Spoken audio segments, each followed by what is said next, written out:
இந்த யுத்த நிறுத்தத்தை பொறுத்தவரையில் ஈரான் மீதான இஸ்ரேலிய தாக்குதல் அல்லது ஈரான் மீதான அமெரிக்க இஸ்ரேலிய தாக்குதல் என்பது தோல்வியில் முடிந்திருக்கிறது. அது வெற்றி பெற்றிருந்தால் அந்த ஒன்றைய போதும் தான் ஒரு ஜனரஞ்சகமான மக்களிடம் புகழ்பெற்ற தலைவர் என்கிற ஒரு இடத்தை இஸ்ரேலிய பிரதமர் பெஞ்சமின் நெத்தன்யாகுவால் தக்க வைத்திருக்க முடியும். ஆனால் பெஞ்சமின் நெத்தன்யாகு ஆரம்பித்த எல்லா யுத்தமுமே மக்களுக்கு அழிவை கொடுத்திருந்தாலும் அவருக்கு மிக பெரும் தோல்வியை கொடுத்திருக்கிறது. எல்லா யுத்தங்களிலும் இஸ்ரேல் தோல்வி அடைந்திருக்கிறது. அதற்கு துணையாக வந்த அமெரிக்காவும் தோல்வி அடைந்திருக்கிறது. இந்த நிலையில தான் ஓரி கோல்பர்க் அவர்கள் சொல்லக்கூடிய செய்திகள் அவர் என்ன சொல்றாருன்னு கேட்டா, நெத்தன்யாகு ட்ரம்பை புறக்கணிச்சிருக்கிற காரணத்தினால அமெரிக்காவுக்கும் இஸ்ரேலுக்கும் இடையிலான உறவுகள் பதட்டமான சூழல்ல இருக்குது. ட்ரம்ப் ஆல்ரெடி நெத்தன்யாகு பைத்தியக்கார பயல நிறுத்துறா இதை செய்யாதறாண்டெல்லாம் திட்டி இருந்தார். திட்டி ஒரு வாரத்துக்குள்ள தான் இந்த தாக்குதல்களை மீண்டும் லெபனானுடைய தலைநகர் மேல அவர் நடத்தி இருந்தார். அதற்கு பதிலடியாகத்தான் ஈரான் இப்போது தாக்குதல்கள் நடத்துகிறது. எனவே தெஹ்ரானுடைய தாக்குதல்கள் வந்ததோ இல்லையோ தொடர்ச்சியாக ட்ரம்பினுடைய பேச்சு கேட்காம நெத்தன்யாகு செயல்பட்டுக் கொண்டிருக்கிறார். எனவே ஈரானுடைய தாக்குதல்களுக்கு பதிலடி கொடுக்க வேண்டாம் என்று சொல்லியும் ட்ரம்ப் சொல்லி இருந்தார். நேற்று ஈரான் தாக்கினதோட ஈரானுக்கு நீங்க ரெஸ்பான்ஸ் பண்ணக்கூடாதுன்னு சொல்லி இருந்தார். இஸ்ரேலுக்கு எதிராக ஈரான் நடத்தி இருக்கக்கூடிய லெபனானுக்கு ஆதரவான இந்த தாக்குதல் என்கிறது ஒரு முக்கியமான அரசியல் மாற்றத்தையே மத்திய கிழக்கிலையும் சர்வதேசத்திலையும் உண்டாக்குறது. இது ஒரு புதிய சூழ்நிலையை தோற்றுவித்திருக்கிறது அப்படிங்கிறாங்க. அது எப்படின்னு கேட்டா, பல தசாப்தங்களாக யாருமே ஒரு நாட்டு மேல இஸ்ரேல் தாக்குதல் நடத்தினா எந்த நாடுமே கண்டனம் தான் வெளியிடுவானே தவிர நீ அடிச்சா உனக்கு அடிப்பேன்னு திருப்பி அடிச்சது கிடையாது. அன்றைக்கு சகோதர சகோதரிகளை நம் அனைவர் மீதும் ஏக இறைவனுடைய அமைதியும் கருணையும் உண்டாகட்டுமாக என்கிற உயரிய பிரார்த்தனைகளோடு, நமக்கெல்லாம் தெரியும் நேற்று இரவு பின்னேரங்களில் ஈரான் திடீரென இஸ்ரேல் மீது ஒரு தாக்குதலை நடத்த ஆரம்பித்திருந்தது.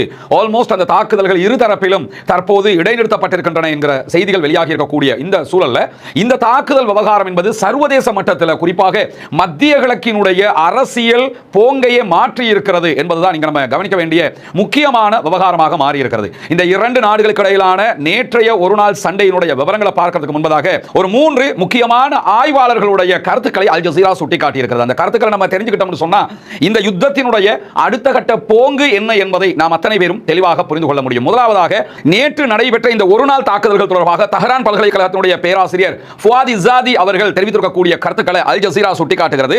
இஸ்ரேலை பொறுத்தவரையில் இஸ்ரேலுக்கு ஒருபோதும் அமைதியில் நாட்டமில்லை என்கிறார் ஈரானிய ஆய்வாளர் ஃபுவாத் இஸாதி அவர்கள். இஸ்ரேலுடைய செயல்பாடுகள் எல்லாமே ஏதாவது ஒரு நாட்டின் மீது தாக்குதல் நடத்தி அமைதியை சீர்குலைப்பதாகவே இருக்கிறது.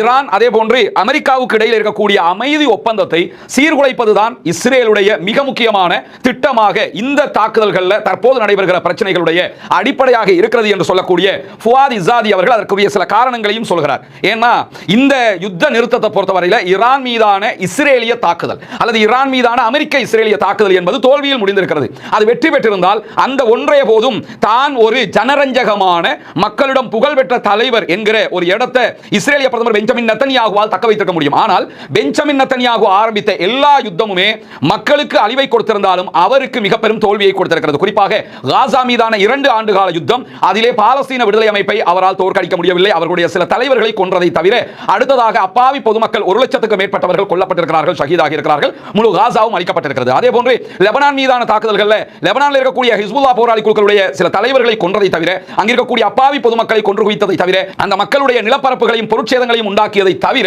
இஸ்ரேலால் எதையும் சாதிக்க முடியவில்லை. அதே போன்று ஈரான் மீதான 12 நாள் யுத்தம், ஈரான் மீதான 40 நாள் யுத்தம் என்ற 2 யுத்தங்கள் நேற்று நடந்ததை தவிர்த்து உள்ள யுத்தங்கள் எடுத்துக்கிட்டோம்னா இந்த யுத்தங்களிலும் ஈரான்ல சில தலைவர்களை கொன்று குவித்ததை தவிர ஈரான்ல சில பொருட்சேதங்களை உண்டாக்கியதை தவிர ஈரானுடனான யுத்தத்தில் அமெரிக்காவாலோ இஸ்ரேலாலோ வெற்றி பெற முடியவில்லை என்பது உலகத்துக்கு எதிரியும் இந்த நிமிடம் வரைக்கும் ஈரானுடைய கைதான் ஓங்கி இருக்கிறது. அதனால தான் ஈரானே வாலண்டியரா இஸ்ரேல் மேல அட்டாக் பண்ணியிருக்காங்க. அமெரிக்காவுடைய தளங்கள் மேல பல சந்தர்ப்பங்களில் தாக்குதல்களை நடத்துகிறார்கள். ஈரானை முற்றுகையிட்டு இருக்கிறோம் என்று அமெரிக்கா சொன்னாலும் ஈரானிடம் தான் இந்த நிமிடம் வரைக்கும் ஹொர்முஸ் நீர்நிலையுடைய கட்டுப்பாடு இருக்கிறது. எனவே எல்லா யுத்தங்களிலும் இஸ்ரேல் தோல்வி அடைந்திருக்கிறது. அதற்கு துணையாக வந்த அமெரிக்காவும் தோல்வி அடைந்திருக்கிறது. இந்த நிலையில தான் ஆல்ரெடி ஒரு பெரிய 3 ஊழல் வழக்குகளில் சிக்கியிருக்கக்கூடிய இஸ்ரேலிய பிரதமர் பெஞ்சமின் நெத்தன்யாகு அந்த வழக்குகளில் இருந்து தவிர்த்து கொள்வதற்காக ஒரு வழக்கு ஹியரிங்க்கு போனாருன்னா அடுத்த நாள் என்ன சொல்லுவார்னு சொன்னா, எனக்கு பாதுகாப்பு திட்டம் இருக்குது, அங்க தாக்குதல் இங்க தாக்குதல் எதையாவது ஒன்று சொல்லி அடுத்த விசாரணைக்கு போகாம தவிர்த்துக்கிறார். பிறகு 2 நாளைக்கு பிறகு போவார். ஒவ்வொரு வாரமும் 4 நாட்கள் விசாரணை நடைபெறுகிறது.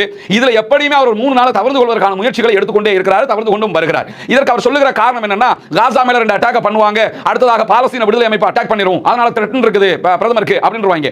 இல்லன்னு சொன்னா லெபனான் மேல அட்டாக் பண்ணுவாங்க, இல்லன்னா ஈரானை சொல்லுவாங்க. இதையே சொல்லிக்கொண்டு அவருடைய ஊழல் வழக்கில் இருந்து தப்பித்துக் கொள்வதற்காக அவர் நீதிமன்ற வருகையை தவிர்த்து கொள்வதற்காக இதை பயன்படுத்துகிறார். இரண்டாவதாக, இந்த ஆண்டினுடைய பிற்பகுதிகளில் இஸ்ரேலில் ஒரு பொது தேர்தல் வர இருக்கிறது. அந்த தேர்தலில் நெத்தன்யாகு ஜெயிக்க வேண்டும். நெத்தன்யாகு ஜெயிக்கணுமாக இருந்தால் அமெரிக்காவுக்கும் ஈரானுக்கும் இடையிலான இந்த சமாதான ஒப்பந்தம் சீர்குலைக்கப்பட வேண்டும். அதை சீர்குலைச்சிட்டாருன்னா ஒரு யுத்தம் நடைபெறும். அந்த யுத்தத்தை வச்சே தேர்தல் நடத்தாம அவர் காலத்தை இழுத்துக்கிட்டே போக முடியும். இல்லை என்றால் அந்த யுத்தத்தில் அமெரிக்கா எதையாவது பண்ணி ஈரானை தோக்கடிச்சிட்டாங்கன்னு சொன்னா பாத்தீங்களா, ஈரானை தோக்கடிச்சது நான் தான் என்று சொல்லி அதனூடாகவே தேர்தலை ஜெயிக்க முடியும் என்கிற இந்த காரணங்களுக்காகத்தான் அவர் இந்த யுத்தத்தையே ஆரம்பிக்கிறார். எப்படியாவது சண்டைகளை உண்டாக்கணும், அமைதி ஒப்பந்தத்தை சீர்குலைக்கணும்னு நினைக்கிறார் என்பதை மிக தெளிவாக ஃபுவாத் இஸ்ஸாதி தெஹ்ரான் பல்கலைக்கழகத்தினுடைய பேராசிரியர் சொல்றது மட்டுமல்லாம நெதன்யாகுவை கட்டுப்படுத்தி உண்மையான யுத்த நிறுத்தத்தை அமல்படுத்துறதா இல்லையாங்கிறது அதிபர் ட்ரம்பினுடைய கையில் தான் இருக்கிறது. எழுத்திலே பேப்பரில் இருக்கக்கூடிய எந்த கட்டுப்பாடுகளையும் ஈரான் மதிப்பதற்கு தயாரில்லை. நிஜமான ஒரு யுத்த நிறுத்தம் வேண்டும் என்பதுதான் ஈரானுடைய கோரிக்கை என்று சொல்லி ஃபுவாத் இஸ்ஸாதி அவர்கள் சொல்கிறார்கள். எனவே எதற்காக இஸ்ரேல் மீண்டும் மீண்டும் எல்லா நாட்டிலும் சண்டையை உண்டாக்குறான் என்கிறதற்கான ஒரு அழகான வியாக்கியானமாக ஃபுவாத் இஸ்ஸாதி அவர்களுடைய இந்த கருத்துக்களை பார்க்கிறார். அதே நேரத்தில் நெதன்யாகு தொடர்பாகவும் இந்த ஒரு நாள் தாக்குதல்கள் தொடர்பாகவும் ஈரானுக்கு தொடர் பதிலடிகள் கொடுப்பதா இல்லையா என்பது தொடர்பாக எல்லாம் இஸ்ரேலுடைய மிக பிரபலமான ஆய்வாளராக இருக்கக்கூடிய ஓரி கோல்பர்க் அவர்கள் சொல்லக்கூடிய கருத்துக்களையும் அல் ஜஸீரா சுட்டிக்காட்டுகிறது. தெஹ்ரான்ல இருந்து அவங்க கருத்துக்கள் எடுக்கிறாங்க, இஸ்ரேல்ல இருந்து கருத்துக்கள் எடுக்கிறாங்க. ஓரி கோல்பர்க் அவர்கள் சொல்லக்கூடிய செய்திகள் அவர் என்ன சொல்றாருன்னு கேட்டா, நெதன்யாகு ட்ரம்பை புறக்கணிச்சிருக்கிற காரணத்தினால அமெரிக்காவுக்கும் இஸ்ரேலுக்கும் இடையிலான உறவுகள் பதட்டமான சூழல்ல இருக்குது. ட்ரம்ப் ஆல்ரெடி நெதன்யாகு பைத்தியக்கார பையில நிறுத்துறா, இதை செய்யாதறான்னு திட்டி இருந்தார். திட்டி ஒரு வாரத்துக்குள்ள தான் இந்த தாக்குதல்களை மீண்டும் லெபனானுடைய தலைநகரம் மேல அவர் நடத்தி இருந்தார். அதற்கு பதிலடியாகத்தான் ஈரான் இப்போது தாக்குதல்களை நடத்துகிறது. எனவே தெஹ்ரானுடைய தாக்குதல்கள் வந்ததோ இல்லையோ தொடர்ச்சியாக ட்ரம்பினுடைய பேச்சு கேட்காம நெதன்யாகு செயல்பட்டுக் கொண்டிருக்கிறார். எனவே ஈரானுடைய தாக்குதல்களுக்கு பதிலடி கொடுக்க வேண்டாம் என்று சொல்லியும் ட்ரம்ப் சொல்லி இருந்தார். நேற்று ஈரான் தாக்கினதோட ஈரானுக்கு நீங்க ரெஸ்பான்ஸ் பண்ணக்கூடாதுன்னு சொல்லி இருந்தார். அதை மீறி ஈரான் மேலையும் தாக்குதல்களை நடத்தி இருந்தது இஸ்ரேலிய ஆக்கிரமிப்பு ராணுவம். இந்த நிலையில தான் அமெரிக்க இஸ்ரேலிய உறவு கொஞ்சம் பதட்டமாக இருக்கிறது என்று சொல்லக்கூடிய ஓரி கோல்பர்க் என்று சொல்லக்கூடிய இஸ்ரேலுடைய பிரபலமான ஆய்வாளரும் தொலைக்காட்சி வர்ணனையாளரும் மேலதிகமாக என்ன சொல்றாருன்னு கேட்டா, இந்த சமீபத்தில் நடக்கக்கூடிய நிகழ்வுகள் எல்லாமே ஒரு நீடித்த தாக்கத்தை ஏற்படுத்துகிற ஒரு நிலையை உண்டாக்கி இருக்கிறது. அமெரிக்காவுடைய ஆதரவு இல்லாமல் முழு அளவிலான ஈரான் மீதான ஒரு யுத்தத்தை மீண்டும் தொடங்குகிற அளவுக்கு இஸ்ரேலுக்கு எந்த வலிமையும் கிடையாது. இஸ்ரேல் தனியா நின்று ஈரானை எதிர்கொள்ள முடியாது அப்படின்னு சொல்லி இஸ்ரேலுடைய மிக பிரபலமான ஆய்வாளரே இந்த கருத்துக்களை வெளியிடுகிறார். இஸ்ரேலில் லட்சணம் என்னங்கிறதுக்கு. இரண்டாவதாக சர்வதேசத்திலையும் உள்நாட்டுக்குள்ளையும் தனியாக ஒரு பெரும் தாக்குதலை நடத்துவதற்கு இஸ்ரேல் அரசியல் ரீதியாகவும் பலவீனமாக இருக்கிறது. உள்நாட்டுக்குள்ளையும் சரி வெளிநாட்டிலையும் சரி இஸ்ரேல் அரசியல் ரீதியாக ரொம்ப பலவீனப்பட்டிருக்கிறது. எல்லா நாடுகளையும் இஸ்ரேலுக்கு தொடர் எதிர்ப்புகள் வந்து கொண்டிருக்கிறது. உள்நாட்டுக்குள்ளையும் பல ஆர்ப்பாட்டங்கள் இஸ்ரேல் ஆக்கிரமிப்பு அரசுக்கு எதிராக நடைபெற்று வருகிறது. எனவே தனியா நின்று இஸ்ரேலால ஈரானோடு சண்டை பிடிக்க முடியாது அப்படின்னு சொல்லி அவர் சொல்லக்கூடிய கருத்துக்களையும் பார்க்கலாம். இந்த ரெண்டுமே வெளிப்படையாக ஈரானுடைய பலத்தையும் இஸ்ரேலுடைய பலவீனத்தையும் சுட்டிக்காட்டுறது மட்டுமல்லாம வரலாறு நெடுகிலும் இவங்க வேலை என்னன்னா எவனையாவது தூண்டி விட்டு அவனுக்கு பின்னாடி நிப்பான தவிர தனியா நின்று சண்டை பிடிக்க மாட்டான் என்பதை இதனூடாக நம்ம புரிய முடிகிற. அதே நேரத்தில் மூன்றாவதாக நம்ம பார்க்க இருக்கிற ஆய்வாளர் யாருன்னு சொல்லி சொன்னா டிட்டா பார்சி என்கிறவர். இவர் யாருன்னு சொன்னா குயின்சி இன்ஸ்டிடியூட் ஃபார் ரெஸ்பான்சிபிள் என்கிற ஒரு அமைப்பினுடைய கோ-ஃபவுண்டராக இருக்கிறார். இவருடைய கருத்துக்களையும் அல் ஜஸீரா சுட்டிக்காட்டுகிறது. அதில் அவர் என்ன சொல்றாருன்னு கேட்டா, லெபனானுடைய விவகாரத்தில் இஸ்ரேல் மீது ஈரான் நடத்தி இருக்கக்கூடிய இந்த தாக்குதல்கள் போர்க்களங்களையும் தடுப்பு கோடுகளையும் பாரிய மாற்றம் ஒன்றை உண்டாக்கி இருக்கிறது. தெளிவாக புரிஞ்சுக்கிறங்க. அவர் சொல்லக்கூடிய முக்கியமான விவகாரம் என்னன்னு கேட்டா, இஸ்ரேலுக்கு எதிராக ஈரான் நடத்தி இருக்கக்கூடிய லெபனானுக்கு ஆதரவான இந்த தாக்குதல் என்கிறது ஒரு முக்கியமான அரசியல் மாற்றத்தையே மத்திய கிழக்கையும் சர்வதேசத்தையும் உண்டாக்குறது. இது ஒரு புதிய சூழ்நிலையை தோற்றுவித்திருக்கிறது அப்படிங்கிறாங்க. அது எப்படின்னு கேட்டா, பல தசாப்தங்களாக யாருமே ஒரு நாட்டு மேல இஸ்ரேல் தாக்குதல் நடத்தினா எந்த நாடுமே கண்டனம் தான் வெளியிடுவானே தவிர நீ அடிச்சா உனக்கு அடிப்பேன்னு திருப்பி அடிச்சது கிடையாது. இதுதான் பல தசாப்தங்களாக இருந்து வந்த நடைமுறையாக இருக்கிறது. குறிப்பாக 1967 அரபு நாடுகள் இணைந்து இஸ்ரேலுக்கு எதிராக தாக்குதல்களை நடத்துகிறது. பாலஸ்தீனத்திற்கு ஆதரவாக அந்த தாக்குதல்களை முற்றுமுழுதாக இஸ்ரேல் ஜெயிக்கிறது. அரபு நாடுகள் தோல்வி அடைஞ்சதுக்கு பிறகு எத்தனையோ தாக்குதல்கள் காசா மேலையும் பாலஸ்தீன மேலையும் இஸ்ரேல் நடத்தி இருக்கிறது, லெபனான் மேல நடத்தி இருக்கிறது.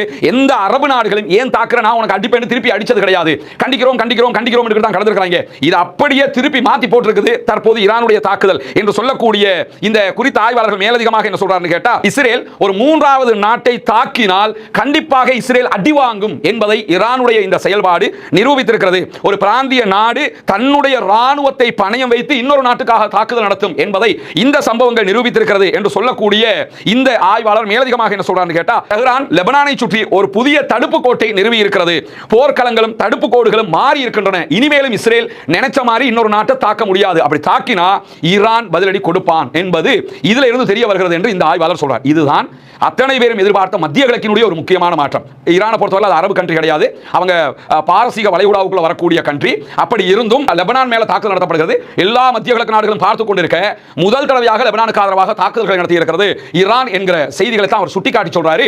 இனியும் இஸ்ரேல் இந்த மாதிரி ஒரு மூன்றாவது நாட்டை தாக்கினா ஈரான் வந்து நிக்கும்ங்கிறதுக்கு இது ஆதாரமா போயிடுச்சு அப்படிங்கிறாரு. இது எல்லா சிஸ்டங்களையும் யாருமே எதிர்பார்க்கல. சொல்லுவான் அட்டாக் பண்ண மாட்டான்னு நினைச்சாங்க. அமெரிக்காவோட பெரிய யுத்தத்தை வேற நடத்தி ஈரான் நிக்கிற நேரத்தில் இப்பவே இஸ்ரேல் தாக்குவானா நினைச்சாங்க. ஆனால் அது எல்லாம் மீறி அவர்கள் தாக்குதல்களை நடத்தி இருக்கிறார்கள் என்கிற செய்திகளை தான் நம்ம பார்க்கிறோம். எனவே இது ஒரு வரவேற்புக்குரிய சர்வதேச மட்டத்தில் மத்திய கிழக்கில் ஒரு மாற்றத்தை உண்டாக்கக்கூடிய நிகழ்வாக பார்க்க முடிகிறது. அதே நேரம் நேற்று இரவு ஈரான் நடத்தி இருக்கக்கூடிய தாக்குதல்கள் இஸ்ரேல் மேல, அந்த தாக்குதல்களை இஸ்ரேல் என்ன சொல்றாங்கன்னா நாங்க வந்து எல்லா மிசைலையும் தடுத்துட்டோம். வளமையில இதே போய் சொல்லுவாங்க. அது ஒரு 3 மாசத்துக்கு பிறகு என்ன செய்வாங்க, வாங்கின அடியினுடைய சில போட்டோஸ்களை வெளியிடுவாங்க. அதை நம்ம கடந்த நாட்களிலே பார்த்திருக்கோம். ஈரான் 40 நாள் போர்ல இஸ்ரேலை எவ்வளவு அழிச்சதுங்கிற புகைப்படங்கள், சேட்டலைட் இமேஜ் எல்லாம் வெளியாகி கொண்டே இருந்தது. இந்த நிலையில நேற்று ஈரான் அடிச்ச அடியில இஸ்ரேலுடைய பல ராணுவ தளங்கள் தவிடுபடியாகி இருக்கிறது. இஸ்ரேலுக்குள்ள பலத்த இழப்புகளை இஸ்ரேல் சந்தித்திருக்கிறது. பற்றி எரிகிறது இஸ்ரேலுடைய பெட்ரோகெமிக்கல் உள்ளிட்ட பல பகுதிகள். குறிப்பாக இஸ்ரேலுக்கு எதிராக, ஈரானுக்கு ஆதரவாக யெமனில் இருக்கக்கூடிய ஹவுதிஸும் தாக்குதல்களை நடத்தி இருக்கிறார்கள். ஹிஸ்புல்லாஹ்வும் தாக்குதல்களை நடத்துகிறார்கள். இந்த நிலையில் வளமையான ஒரு யுத்தம் எப்படி நடக்குமோ அந்த அளவுக்கு தாக்குதல் நடத்தப்பட்டிருக்கு. ஆனா ஒண்ணுமில்லையே, நாங்க சூப்பரா இருக்கிறோமே அப்படின மாதிரி அவங்க ஒரு அறிவித்தல் எடுத்துக்கிறாங்க. ஆனா அல் ஜஸீரா வெளியிட்டிருக்கக்கூடிய ஒரு புகைப்படத்தை இன்னைக்கு நம்ம பார்க்க முடியும். இந்த புகைப்படத்தை அல் ஜஸீரா வெளியிட்டிருக்கிறது. இஸ்ரேலுடைய மருத்துவமனைகளுக்கு உள்ளாக தாக்குதலுக்கு உள்ளாக்கப்பட்ட இஸ்ரேலியர்கள் அவசர சிகிச்சைக்காக மருத்துவமனைகளுக்கு அழைத்து செல்லப்படக்கூடிய காட்சிகள் தான் அதிலே பதிவு செய்யப்பட்டிருக்கிறது. எனவே அந்த காட்சிகள் நமக்கு உணர்த்துகிற பாடம் என்னன்னு கேட்டா, அடி வாங்கி இருக்காங்க, மறைக்க பார்த்திருக்காங்க, போட்டோஸ் வெளியா இருக்கு. இஸ்ரேலுடைய பல ஊடகங்களும் நமக்கு அடி செமத்தியா வாங்கி இருக்கிறோம் என்கிற செய்திகளை சொல்றாங்க. ஆனாலும் ராணுவ தணிக்கை இருக்குது. நினைச்ச மாதிரி எந்த ஊடகமும் செய்தி வெளியிட முடியாது. செய்தி வெளியிட்டா அங்க தடை விதிச்சிருவாங்க. ஆல்ரெடி இஸ்ரேலுக்குள்ள அல் ஜஸீரா இயங்க முடியாது, தடை விதிக்கப்பட்டிருக்கிறது. ஹரேட்ஸ் உள்ளிட்ட இஸ்ரேலுக்குள்ள இருந்து இயங்கக்கூடிய மற்ற ஊடகங்களுக்கும் உச்சகட்ட தணிக்கைகள் பேணப்படுகிறது. எனவே அவர்களால் செய்தியை முழுமையாக சொல்ல முடியாவிட்டாலும் வெளியில பல செய்திகள் கசிந்து கொண்டிருக்கக்கூடிய சூழலை பார்க்க முடிகிறது. அதே நேரத்தில் மேலதிகமாக நேற்று ஈரான் நடத்திய தாக்குதல்களை ஜெருசலம், ரமல்லா, சாக்கடல் பகுதிகள் உள்ளிட்ட இஸ்ரேலுடைய குடியேற்றங்கள், இந்த பகுதிகள் மீதெல்லாம் கடுமையான தாக்குதல்களை நடத்தி இருக்கிறது என்கிற செய்திகளும் வெளியாகி இருக்கக்கூடிய சூழல் தான். சற்று நேரத்துக்கு முன்பதாக வெளியாகி இருக்கக்கூடிய செய்திகள் பிரகாரம் இஸ்ரேலிய பிரதமர் பெஞ்சமின் நெதன்யாகுவோட அமெரிக்க அதிபர் டொனால்ட் ட்ரம்ப் மீண்டும் பேசியிருக்கிறார். எனவே அவருடைய கருத்துக்களை கேட்டு இஸ்ரேல் ஈரான் மீதான தாக்குதல்களை நாங்கள் நிறுத்துகிறோம் என்று சொல்லி இருக்கிறார்கள் என்கிற செய்திகள் வெளியாகி இருக்கக்கூடிய சூழல்ல ஈரானுடைய IRGC வெளியிடக்கூடிய செய்திகள் வெளியாகி இருக்கு. அதுல அவங்க என்ன சொல்றாங்கன்னு கேட்டா, இப்ப நாங்க இஸ்ரேலுக்கு கொடுத்திருக்கக்கூடிய அடியிலேயாவது இஸ்ரேல் பாடம் படிச்சுக்கணும். எங்களுக்கு அடிச்சா மட்டும் தான் அடிப்போம் அர்த்தம் இல்ல.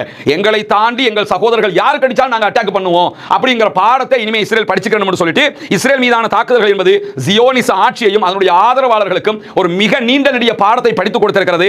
ஈரானுடைய ஆயுதப்படைகள் இந்த நடவடிக்கைகளை இத்தோட நாங்க நிறுத்துறோம், இப்ப அட்டாக் பண்ணதோட நாங்க நிறுத்துறோம், திருப்பி நீங்க அடிச்சீங்கன்னா திரும்ப நாங்க அடிப்போம், கடும் பயங்கரமான அடியாக இருக்கும் சொல்லிட்டு தெற்கு லெபனான் உள்ளிட்ட லெபனானுடைய எந்த பகுதிகளில் நீங்க தாக்குதல்களை நடத்தினாலும் மிக கடுமையான பதிலடிகள் வழங்கப்படும் என்பதை நினைவில் கொள்ளுங்கள் அப்படின்னு சொல்லி இன்றைக்கு ஈரானுடைய ஆயுதப்படைகள் வெளியிட்டிருக்கக்கூடிய அறிவிப்பில் சொல்லியிருக்கிறது மட்டுமல்லாம ஈரானுடைய அதிபர் மசூத் பெசக்ஷியன் அவர்கள் வெளியிட்டிருக்கக்கூடிய ஒரு அறிவித்தல் வெளியாக இருக்கு. அதுல மசூத் பெசக்ஷியன் அவங்க என்ன சொல்றாங்கன்னு கேட்டா, தேசிய பாதுகாப்பும் எங்களுடைய மக்களுடைய அமைதியும் தான் தெஹ்ரானுக்கு முன்னுரிமை. இதை தவிர எங்களுக்கு எந்த முன்னுரிமையும் கிடையாது. எங்க மக்கள் அமைதியாக வாழணும், அதே மாதிரி எங்க நாடு பாதுகாப்பாக இருக்கணும். இதை தவிர வேற எங்களுக்கு எந்த தேவையும் கிடையாது. எங்களுடைய தேசத்தினுடைய உரிமைகளை அதிகாரத்தோட நாங்க பாதுகாப்போம், கை கட்டி நின்றெல்லாம் பாதுகாக்க மாட்டோம், அதிகாரத்தோட தான் நாங்க பாதுகாப்போம்னு சொல்லிட்டு நாங்கள் சண்டையை கைவிடவும் இல்லை, பேச்சுவார்த்தையை கைவிடவும் இல்லை. நாங்க யுத்தத்தை முடிச்சிட்டோம்னு நினைச்சிடாதீங்க, யுத்தமும் நடக்கிறது, எனி டைம் அட்டாக் பண்ணுவோம், பேச்சுவார்த்தையை முடிக்கவும் இல்லை, பேச்சுவார்த்தையை நாங்க பேசுறதுக்கு தயாரா இருக்கிறோம் என்கிற ரெண்டு செய்தியையுமே அவர் சொல்லியிருக்கக்கூடிய சூழல்ல தான் யமனுடைய ஹூதி குழுக்கள் இன்றைக்கு ஒரு முக்கியமான அறிவித்தலை வெளியிட்டிருக்கிறார்கள். ஹவுதிஸ் வெளியிட்டிருக்கக்கூடிய அறிவிப்புல பாபல் மந்தப் பகுதிகளில்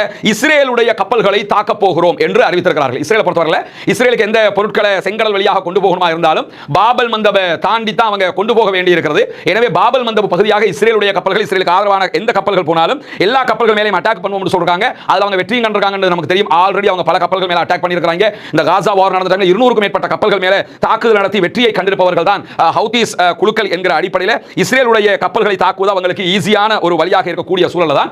நேற்று இரவே என்ன பண்ணாங்கன்னு கேட்டா, இஸ்ரேலுடைய ஜாஃபா, ஆக்கிரமிக்கப்பட்ட ஜாஃபா பகுதிகள் மேல தாக்குதல்களை நடத்தி இருக்கிறார்கள். 7வது துறைமுகத்தின் மீது தாக்குதல்களை நடத்தி இருக்கிறார்கள். தாக்குதல்கள் வெற்றிகரமாகவும் நடைபெற்றிருக்கிறார்கள். ஆதரவான அந்த தாக்குதல்களாக அதை பார்க்க முடிகிறது. அதே நேரத்தில் பாலஸ்டைன், காசா, ஈரான், லெபனான், ஈராக் இந்த எந்த பகுதிகளில் இருக்கக்கூடிய எங்க சகோதரர்கள் மேல அட்டாக் நடந்தாலும் அந்த எல்லா பகுதிகளுக்காகவும் இஸ்ரேல் மேல நாங்க அட்டாக் பண்ணுவோம் என்று சொல்லி இன்றைக்கு மிக தெளிவான ஒரு அறிவிப்பை ஹவுதிஸும் வெளியிட்டிருக்கக்கூடிய சூழல்ல ஆல்ரெடி ஒரு யுத்தத்தை திடீரென ஈரான் ஆரம்பிச்சதோட பலுசிஸ்தான் பகுதிகளில் இருக்கக்கூடிய, அதாவது ஈரானுடைய தென்கிழக்கு மாகாணமாக இருக்கக்கூடிய சிஸ்தான், அதே போன்று பலுசிஸ்தான், இது ஆப்கானிஸ்தான் பாகிஸ்தான் பார்டராக இருக்கக்கூடிய பகுதி.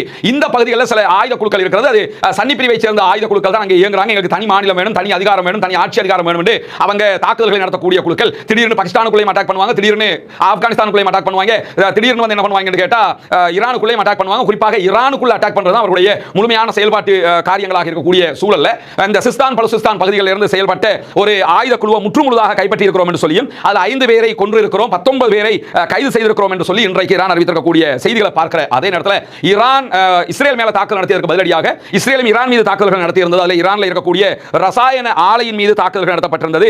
இந்த தாக்குதல்களை உறுதிப்படுத்தி இருக்கிறது ஈரானுடைய ஃபார்ஸ் நியூஸ் ஏஜென்சியும், ஈரானுடைய தென்மேற்கு ஈரானில் இருக்கக்கூடிய மஹ்ஷர் என்கிற நகரத்தில் இருக்கக்கூடிய கரூன் பெட்ரோ கெமிக்கல் நிறுவனத்தின் மீது தான் இந்த தாக்குதல்கள் நடத்தப்பட்டிருக்கிறது. மிக கடுமையான தாக்குதல்களாகவும் ஈரானே அதை சொல்லி இருக்கிறது. காலை 7:30 மணி அளவில் தான் இந்த தாக்குதல்கள் நடத்தப்பட்டிருக்கிறது. இந்த ஆலையின் மீது 2 முறை குண்டுவீச்சுகளை நடத்தி இருக்கிறது ஏவுகணை தாக்குதல்களை நடத்தி இருக்கிறது இஸ்ரேல் என்கிற செய்திகள் வெளிவந்திருக்கிறது. எந்த உயிரிழப்புகளும் ஈரானுக்குள்ள ஏற்படலை இந்த தாக்குதல்களால.